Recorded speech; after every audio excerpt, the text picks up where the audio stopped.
musika, orasyon para mararamdaman niya ang karma ng kanyang pananakit sa iyo. Amen.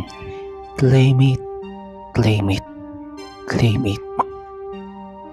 Habang tumutugtog po ang musika, manalangin, humiling at i-claim niyo po na matutupad ang iyong kagustuhan.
Hello po, kamusta po kayo? Narito po muli tayo para magbasa ng mga mensahe na nire-rebuke ng ating mga tarot card. Pipili po tayo ng 3 tarot card. At sa unang tarot card, ito po ang attraction. At sa pangalawang tarot card naman po, ito po ang deception. At sa pangatlong tarot card, ito naman po ang passion. Kapag pinagsama-sama po natin ang mensahe na dala ng mga tarot card, sinasabi po nito na ang person mo ay makakarma in a good way. Makakarma na marirealize niya na ang pananakit niya na nagawa ay babalik sa kanya. Dahil meron pong sinasabi ng pangalawang tarot card na may taong nagpapanggap na nasa paligid niya at nagdudulot ito na magbigay ng atraksyon para bumalik ang person mo sa iyo.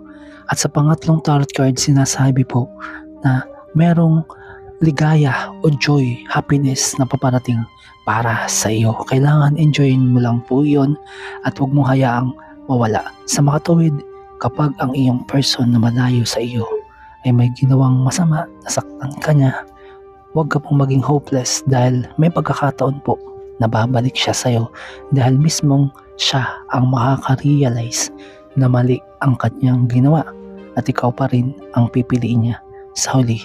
Ngayon po, nasa sa iyo po yun kung tatanggapin mo siya or i-allow mo siyang bumalik sa buhay mo. At ang sinasabi nga po ng pangatlong tarot card, allow your heart and soul to sing with joy. Ibig sabihin, go to the flow lang po. Hayaan mo lang po. Amen.